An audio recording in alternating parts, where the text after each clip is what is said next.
a tragic teenager told pals he would return to their group chat conversation in a few minutes before taking his own life the same night. Popular Sam Tyler, 14, was found dead in his bedroom on May the 25th, Coventry Live reports. Grieving parent Tracey, 40, says Sam took his own life while feeling isolated and locked down and wants to warn other parents to look for the warning signs. His heartbroken mum believes her son would still be alive if school hadn't been cancelled due to the coronavirus. The night he passed away, he had been chatting online to friends and laughing on his headset. Before his death, he was even firming up plans to go fishing with his friends the following weekend. That night his mum left for work as usual for a shift at the George Eliot hospital. When I went to work that night, as I left the house, Sam was on his headset. He was laughing and joking with friends. When I left, 3 hours later he was dead, she said. We all thought he was happy. Tracey says she discovered him when she came home from work.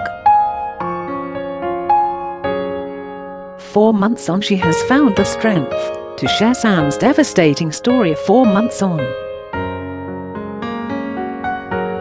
The mum of 3 is urging parents to ask the awkward questions in the hope it saves other children's lives.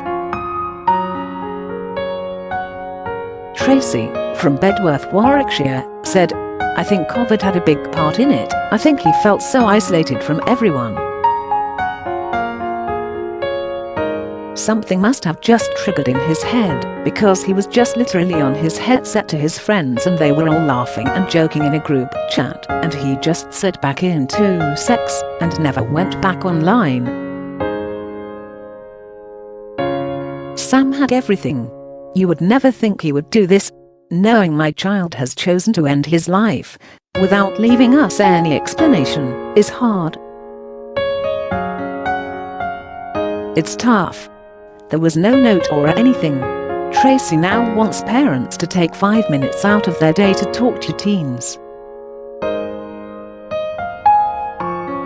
My heart is broken. If I just asked him, I think he'd have told me, she said. I thought him being moody was down to being a teenager. You don't want to ask. It's a taboo subject. No one wants to talk to their child about their own death. I just want people to realize, even if your child is happy and you just think, oh, they're a bit hormonal because they're teenagers, just ask. An uncomfortable 5-minute conversation could save them. I wish he'd done that with Sam. She says her son would still be alive if it wasn't for the coronavirus. I do believe if he'd been at school, in a routine, it wouldn't have happened. Sam was a good-looking lad. He was really popular. He had no school worries. He had a lovely girlfriend. He was always laughing and joking.